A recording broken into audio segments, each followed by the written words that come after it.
in and out of the Beltway. From large cities to small towns to the rural heartland. From sea to shining sea. This is Wehman, Brunson, and Vernuccio. Inside the News. Welcome back to another edition of Inside the News. Glad to have you with us post-Thanksgiving, pre-Christmas. We're going to talk about those holiday names as well. But Frank Vernuccio, Ben Brunson with us. And if you're watching us on the video portion, whether it's on YouTube or on the AUN TV network in Northern California, glad to have you with us. Frank Vernuccio, he's on the top left. Ben Brunson's in the bottom middle. How you doing today, Ben? I'm doing just great, Guy. It's great to be back with you and Frank once again. Yes, it truly is. And Frank, what state are you in this week? The disintegrating state of New York. Oh, I love it. Well, I'll tell you what, let's go into the decluttering state. How about that for the D? I didn't even know.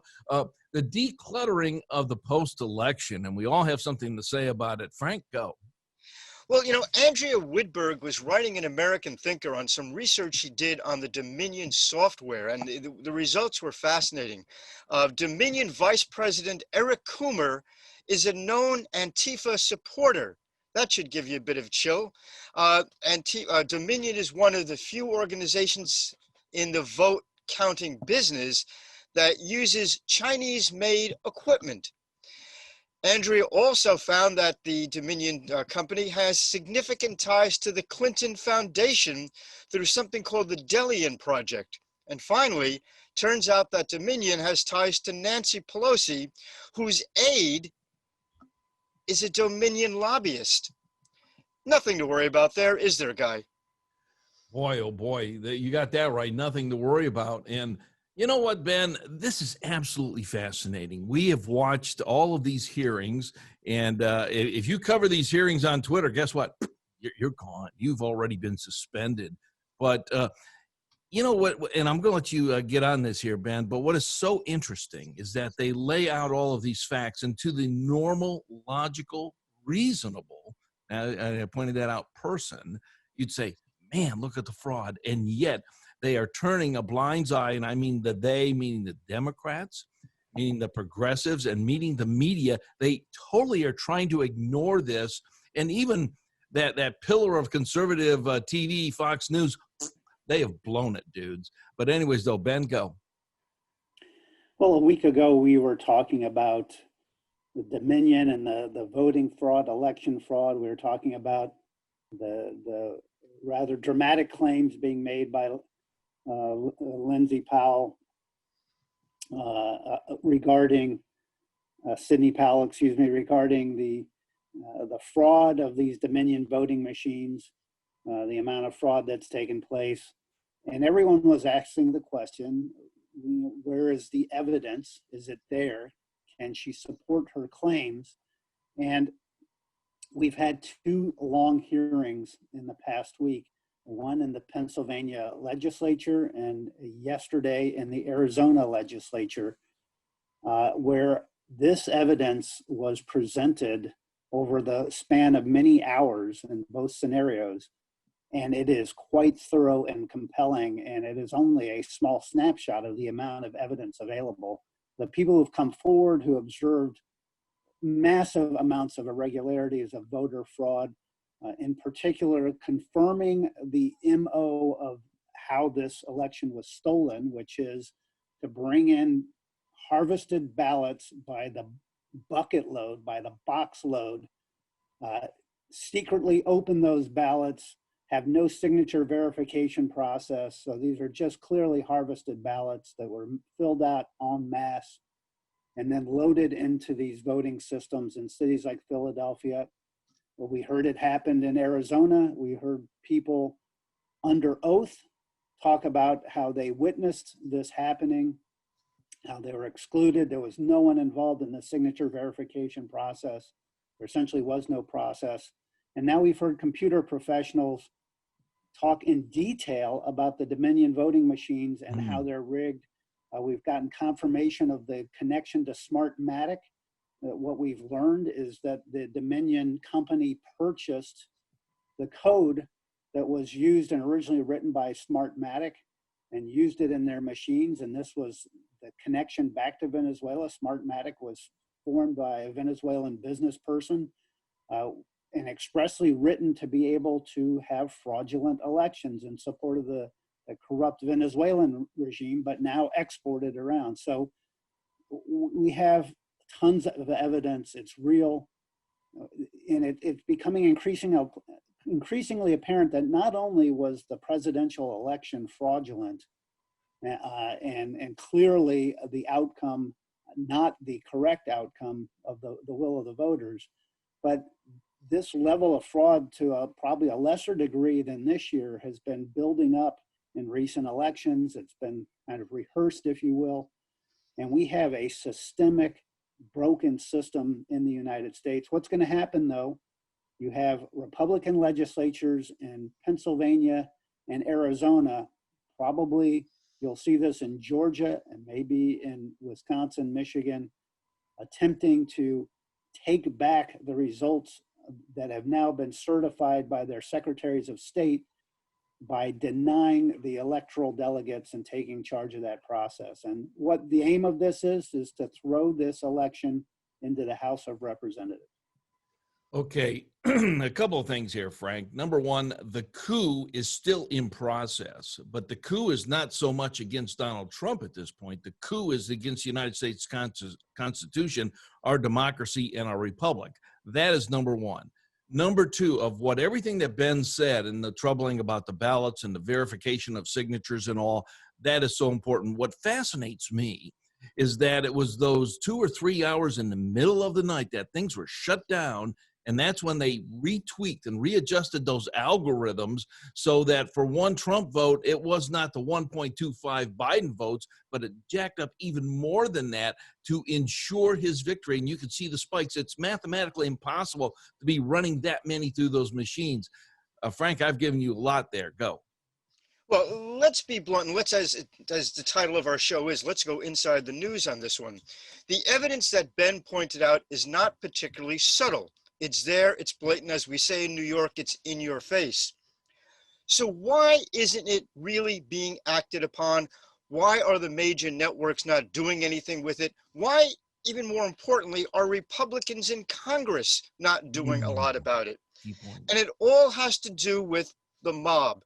The understated reality in all of this is that there's a fear that if the law was followed, if honesty was followed, and this election was the results that we're seeing in Pennsylvania and other states were overturned, there is a fear that the mob would riot, that the cities would burn.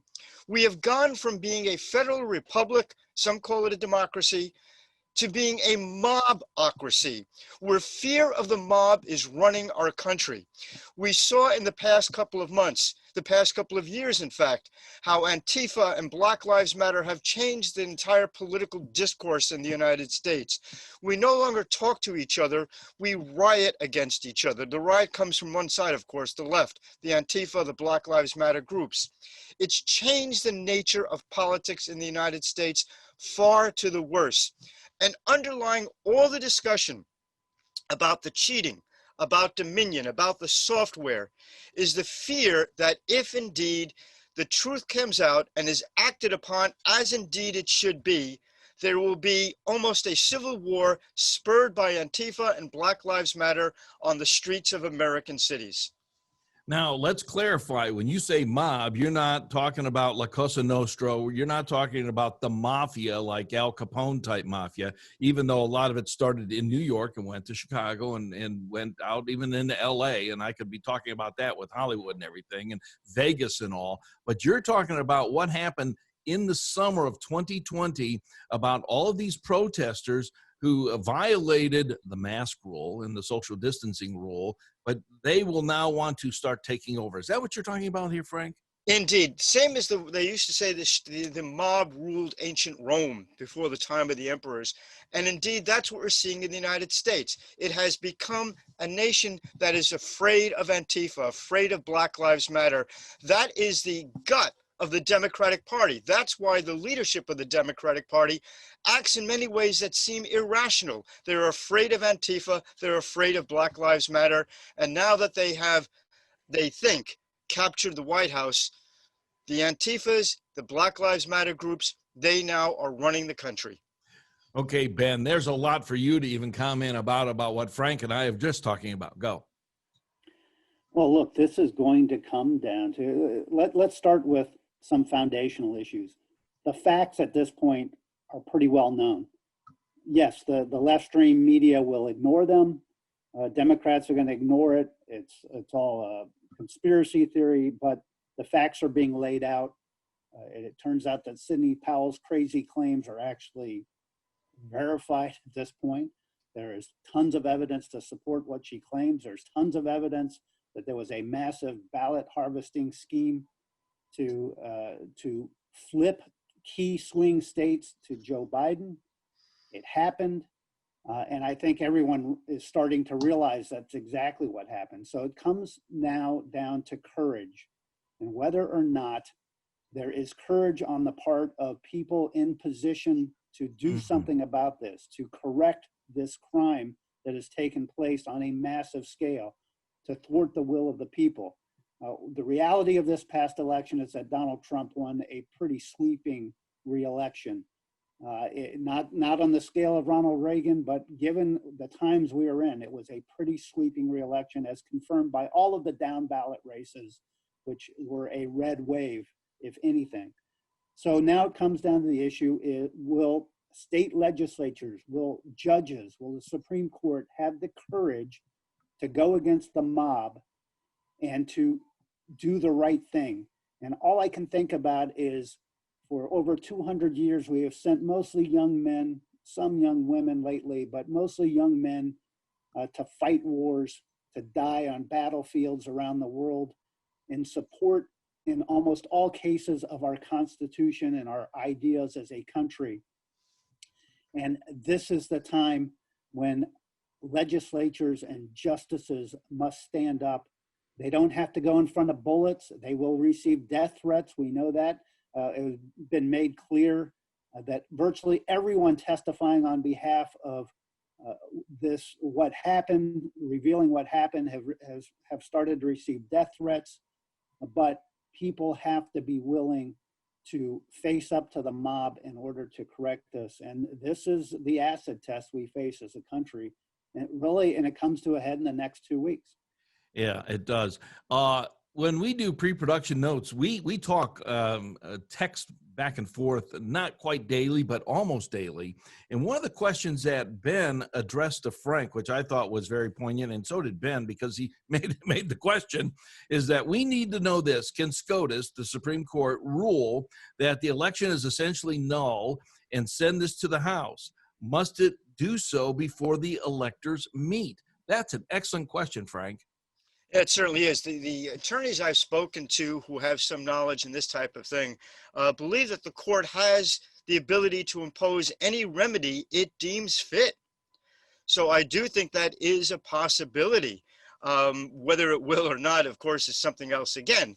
We know that on the Supreme Court level, we've already lost Justice Roberts. He seems to rule with the liberal side of the crowd. Yeah. But I think the court does have the capability of doing just that. Yeah. Ben, your comment on you addressing that question to the three of us.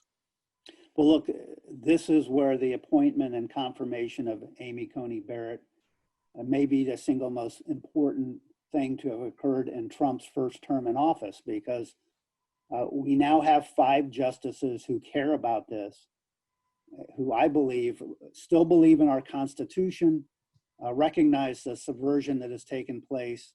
And so there is hope. Had she not been appointed, as Frank just pointed out, Justice Roberts is a lost cause at this point. Everyone thought he was a conservative when he was appointed, but he's become, unfortunately, a reliable liberal. And I can say, I think without fear of being contradicted, that there are 4 justices right now who just assume, bury their head in the sand, and do absolutely nothing. Do what a lot of Republican secretaries of state are doing, which is take the coward's way out, just go along to get along, certify the results. Nothing to see here, nothing happened. There's no issue with this election, and nothing has been proven, blah, blah, blah. And unfortunately, they have 4 justices on that path, but we have 5, I believe. This is Inside the News. Thank you so much for joining us. We'll be right back. You're listening to Wehman, Brunson, and Vernuccio, Inside the News.